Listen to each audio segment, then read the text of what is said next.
Hello, everyone, and welcome to Bourbon Bytes. I hope you enjoyed that very cool intro that I got from my weekend in Austin. I hope you saw some familiar faces there. I shout out to all of the other whiskey tube channels who made a little sneak appearance there in that video.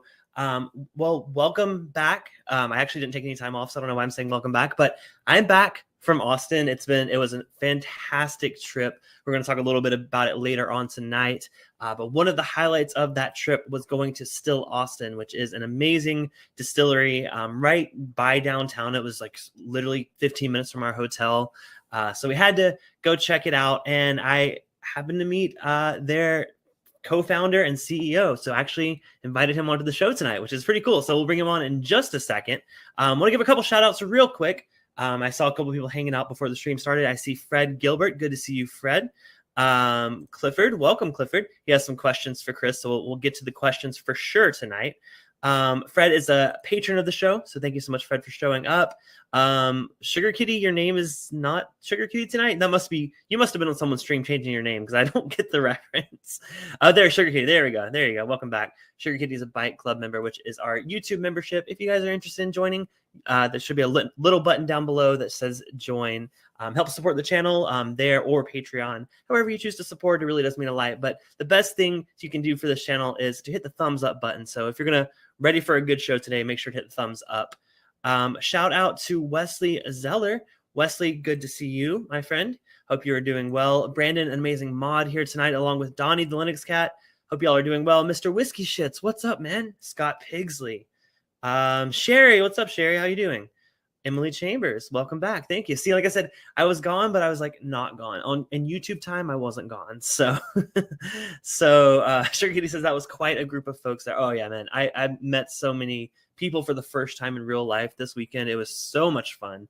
I'm going to talk a bit about that. I have a little surprise at the end of the stream, which patrons already know about the surprise, but stick around for the end. There's an announcement I have to make at the end that relates to that. So anyways, without further ado, please welcome our guest for the evening, Chris Seals from Still Austin. Chris, welcome. Hey, Clifton, how you doing? Good. Thank you so much for coming on. It was really awesome of you to offer to come on because I was already planning to do the stream anyways. And the fact that you're like, yeah, I'll be on. I'm like, oh my God, yes. Why not? No, of course. And I mean, mainly just to be able to spend an hour with you. It sounds nice. Yeah, of course. Well, so if you guys didn't know, Chris is from Still Austin. I already said that, but he gave us a tour and a tasting while we were there. All of the channels got together, which is the footage you saw earlier in the stream. So yeah, by the way, awesome tour. If you guys are ever in Austin, Texas, you guys got to check out Still Austin. It's really cool. They have you saw their still there. It's huge. What do you guys call it? The still? Her name is Nancy. After the lead character in Attack of the 50-Foot Woman. And so it's very, very tall. So I guess tell us a little bit about yourself and how you got started with Still Austin. Sure. I'm really not an expert in the bourbon industry by any means. I'm my background, I'm an economist. That's what I did before this. And about 8 years ago, my dad retired and was kind of going through, I would say, sort of a classic retirement crisis where he just didn't know what he was doing now. He's lost. No office to go to in the morning, no people to interact with, driving my mom crazy, just staying at home. And so he came to me about 8 years ago and said, I want to start a craft whiskey distillery. Will you help me? And I think I told you this before. Like I used to do, like my main line of business was risk analysis. Mm-hmm. Like how bad can it get? That's what I got paid to figure out. Mm-hmm. And of all the ideas that I was ever asked to assess and evaluate, this was the worst. This is like the worst idea ever. Because you think about it, like you're going to take a long time to build a distillery, and then you're going to make a lot of barrels of bourbon. Hopefully it tastes good. And then you're going to try to create a brand and try to sell. This sounds like a terrible idea. It's a lot. So I saw Dad is going through crisis and he needs to spend time with me. And so that's what he wants to do. And so I basically told him, let's do a feasibility study on whether or not it's a good idea. I already know it's a bad idea, but whether or not maybe this is. Was your dad in the same field as you, so he kind of understood all that? He's like totally gung ho about it. Like this is like an absolutely terrible idea, but I kind of thought, I've done enough feasibility studies to know that truly 99% of good ideas are actually bad ideas, but you don't need to get to that conclusion too quickly. You just want to like take your time. And so I said, I thought we're going to need to get out and do some, market research, which is going to be like a lot of me and Dad drinking together and visiting distilleries. And we're going to travel. We're going to Scotland. We're going to Kentucky. We're just going to have a great time. We're going to get Dad through his crisis. And then we're going to come to our senses. This is a terrible idea. So anyway, that's how I kind of got into this. And we did all that. And in the process, my dad and I were not that close when we started, but it has made all the difference for our relationship. I love my dad. My dad got married last year during COVID. And I was always kind of like a little bit the black sheep of the kids. I mean, it's not like I'm not on the straight and narrow. I'm like, right. I got you. And my dad asked me, he said, would you be my best man? Because you know me better than anyone else. Wow.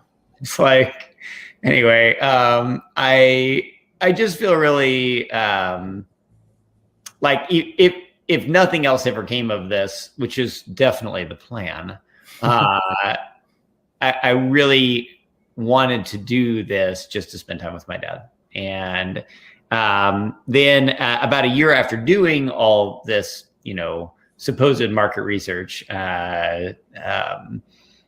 state laws in Texas changed, and it made it more feasible to open a craft whiskey distillery.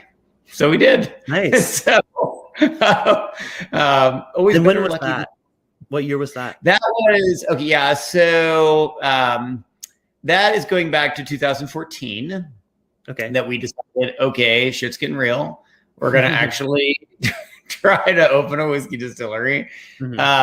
And I think because of the way that we, this was never a financial endeavor. Like and especially like once we started to get into it, we realized this is going to lose money for decades. And so we were like, let's just do what we want to do. And what we wanted was to make something really, really special. That it to us, it needed to be something that was really authentic to Texas, to Austin, where our home is.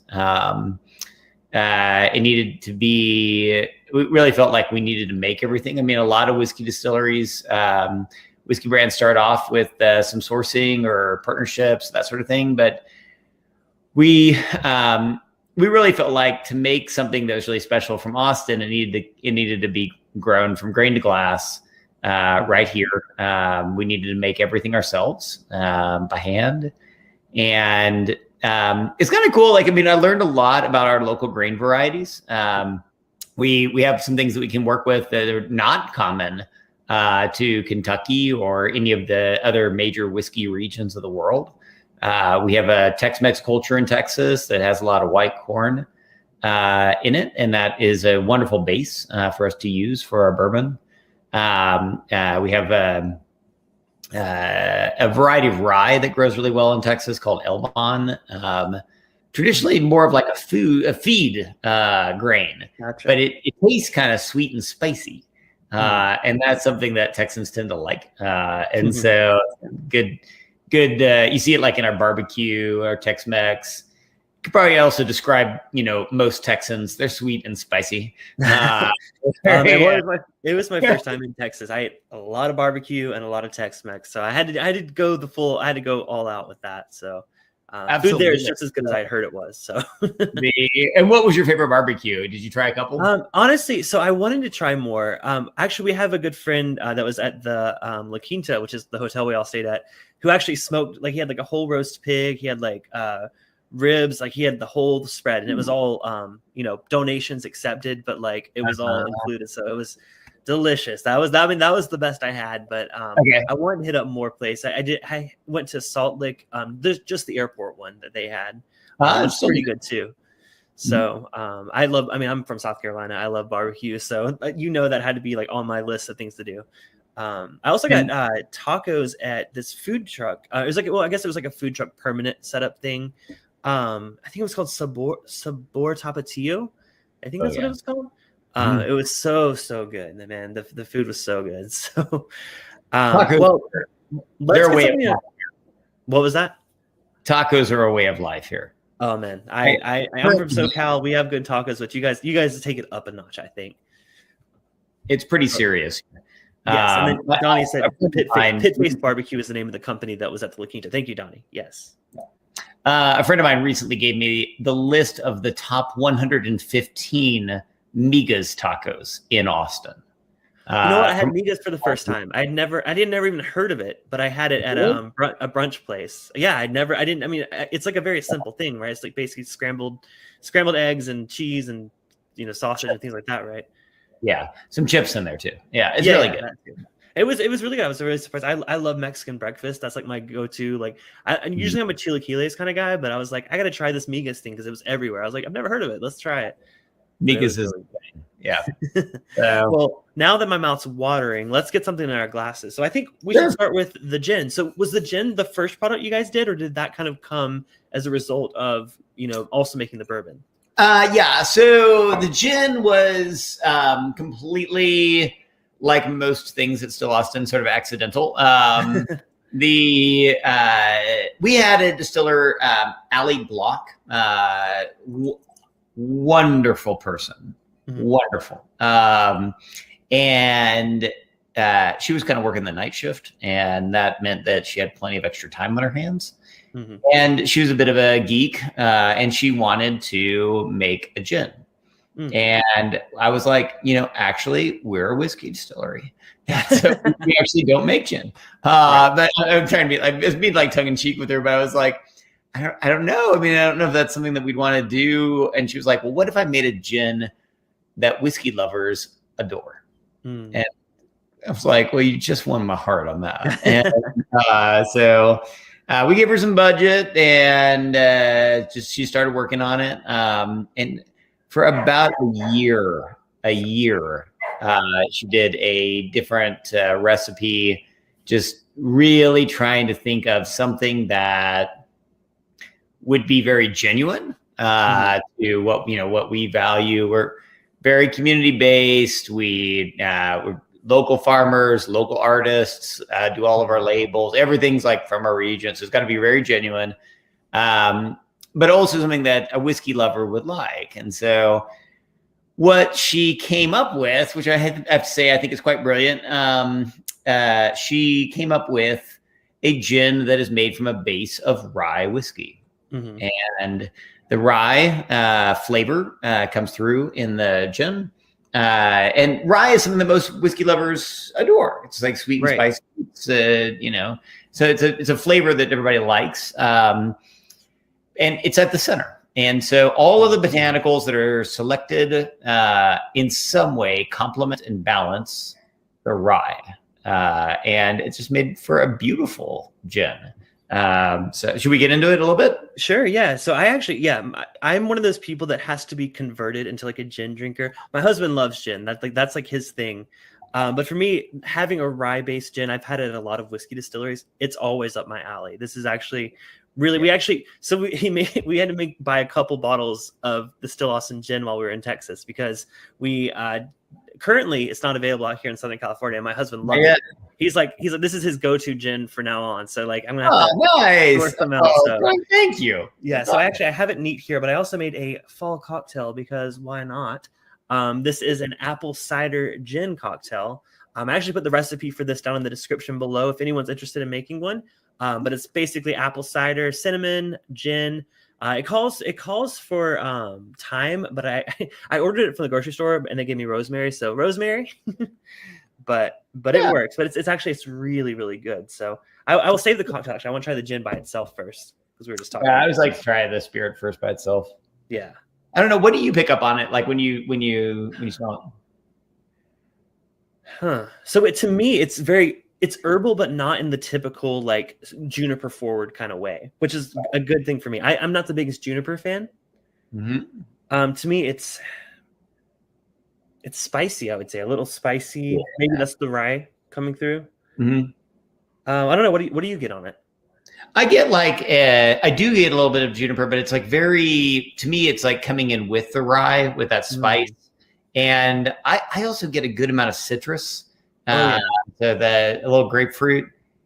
Oh yeah, it almost smells like it's already a gin and tonic, but there's no tonic water. So I do because we usually put lime in our gin and tonic, so that actually makes a lot of sense.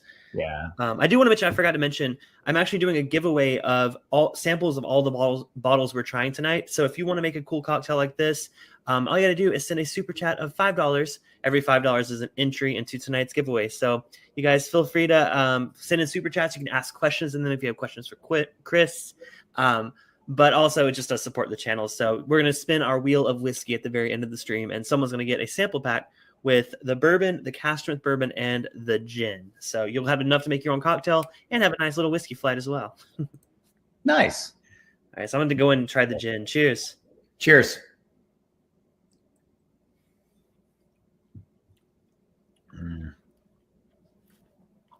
What do you pick up on the palate? It's a lot more. What I love, I think why I gravitate towards a gin that uses a rye base is, to me, it has so much more of a mouthfeel. It's a lot thicker, a lot richer. Because a lot of gins are very, like rubbing alcohol, basically. This is not that. This has so much like flavor and boldness, I think, from the grain itself. Yes. Now the botanicals you guys use, you said they're not all sourced from Texas, but they're all meant to complement that rye grain, right? That's right. It's kind of interesting. Like when you start thinking about like what can you do to really complement the rye and still be kind of true to our palate. Mm-hmm. A lot of things that a good amount of things that we eat in Texas don't come from Texas. So cinnamon is like one of those spices we just don't grow. Cinnamon is not here. We use a lot of allspice in our kind of like this time of year, like our Thanksgiving desserts. But it's two types of cinnamon, Jamaican allspice. But some of the things are local. Like we have a lot of grapefruit. This is a grapefruit peel, as well as Valencia orange and a little bit of lemon peel. We kind of discovered Mexican mint marigold by growing it at the distillery, and it's a lovely botanical. It's herbal. It's kind of a variety of tarragon. So it has a little herbal component, floral as well. Just one floral component, which is elderflower. Two fruits. So there's a orris root, and that gives it an angelica root that gives it a little bit of earthiness and kind of binds things together. Kind of really pulls it all together. And of course, the most required and most famous botanical of all, juniper. I know, even though it's my least favorite like specific flavor, I think if it's complemented well by other botanicals, I think I'm okay with it. And I think this one does. I mean, there's a reason. Again, we bought 2 extra bottles while we were in Texas. I think. So you said you grow. What was the one that you grow actually at the distillery?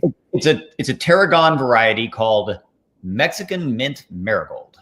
Okay, very cool. Is that just like in like the garden area, or is it like where do you guys have that at the distillery? It's like I'll tell you where it's growing right now is in the parking lot there are those large long planters that are out there and they're all irrigated. and that's where it's actually growing right now. Gotcha. I didn't pay attention, but now I wish I would have, because I'm like, oh, that's so cool. Yeah. No, it tastes like kind of a little.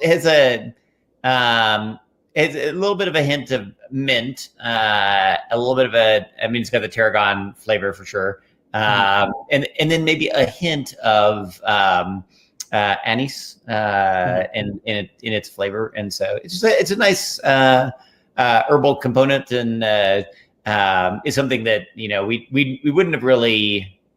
I think other than Allie just having like the time to kind of play around with different things and grow them in our whiskey garden, we wouldn't have tried several of the things that we did try. So, but that was one of the ones that she liked and just kind of stuck. That's awesome. I see Independent Joe's in the chat. Independent Joe's actually doing a fundraiser next Monday. He did one this past Monday, but one next Monday where he's raising funds for the family of a member of the Marines. I don't know the full story. Joe, feel free to share it in the comments, but I actually have a bottle donated to his giveaway for next Monday. So you guys, everyone watching now, make sure to go tune into that on Monday. Well, I'm going to get into my cocktail. I see a lot of people saying, like, how do they mix up rosemary? And you know what? It was a delivery. It was like an Instacart kind of thing. So I think they just grabbed something like, hey, that's green. Let me grab it. But yeah, so if anyone's curious to make any fall gin cocktails, like I said, the recipe's down in the description below. There's a link, but the link you have to scroll about 5 minutes to actually find the recipe. I actually kind of just copy and pasted the recipe below, so I kind of cheated a little. But all right, I'm gonna try this cocktail and see how it is. See how it is. Ooh, you know what? I would have never thought of putting gin and apple cider together. It's not like, but like it works. It works really, really well. It has lemon and honey as well. Ah, perfect. What is your? Or do you have any favorite gin cocktails? For hours, I do like it in a bee's knees. That's probably my go-to. Also lemon and honey.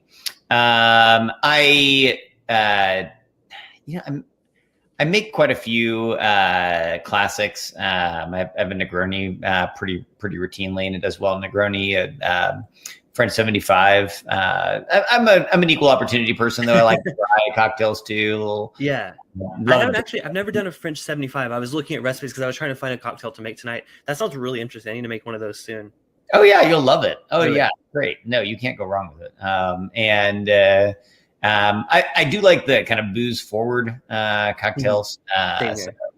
This one makes a very nice dirty martini, as mentioned. I think that I think it really does well with anything with any of the botanicals. Like it plays off the botanical. So I mean, it does great in a gin and tonic, but oftentimes I garnish it with like a lemon instead of a lime. Okay. The lemon is in there. So very cool. Well, I am a fan. Like I said, it's our house gin, and I'm not just saying that because Chris is here. Like literally, my husband said, like, okay, because you're allowed to fly back with 5 liters per suitcase. He's like, we're getting 2 bottles of Still Austin gin while we're there. I'm like, okay, we'll do it. So nice. We made room in our suitcase. Thank you guys for supporting us. I really appreciate it. Oh, of course. And you guys got some cool stuff out now, but we'll talk a little bit later of some of the limited releases that you guys are putting out soon. I saw some pictures on Instagram teasing some of them. So, all right, you ready to move on to the bourbon? That's what I'm ready to get the bourbon.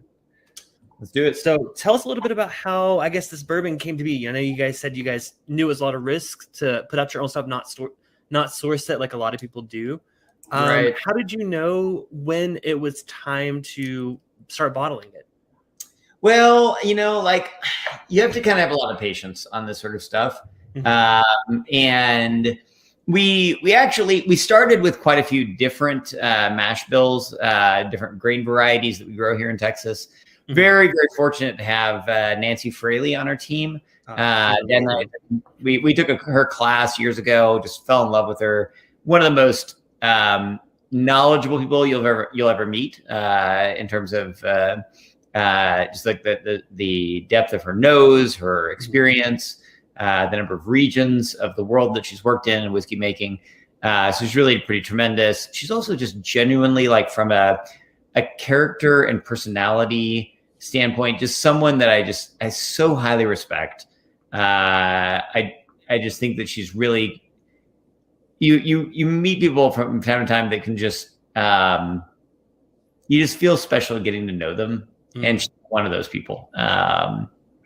She's really, really wonderful. But we've had her as a kind of our guide throughout this journey. And when we first started, we made several different mash bills, and about 6 months in to maturation on those, we began to start to taste through them. And I guess like the good news out of that was about 90% of what Nancy tasted, she was like, this is good. There's nothing wrong with it. And it will eventually get to where it's very good. It'll eventually get to be good. And about 5% of it, she was like, this is very bad. And well, she's not gonna bullshit you. Yeah, she's very tough. She's very tough. She was like, this is something you should never plan to release. And we actually have a little joke going because I keep telling her, like, I'm like, I think with age, these barrels are going to get better. And she was like, I don't think so, Chris. And hey, at least you're not wasting time, right? Yeah, well, that's true. Although we have not thrown those bad barrels away, as she recommended that we do. And we taste them every year, and they actually are getting a bit worse as they mature. One of them we think got some garlic in it, like a wild garlic from the field, and it's truly become quite rancid. It's disgusting. But the other thing that was kind of good was that about 5% of the barrels, there was really like out of this 300 initial barrels, there were 6 that she picked out blind, and she was like, what are those? And those 6 all happen to be 6 that were made with the mash bill that is currently the Musician. And those 6, that's the Musician, yes. They have about 70% white corn, 25% Elbon rye, and then 5% wildfire malted barley. And it was a journey of discovery for us. Like a lot of times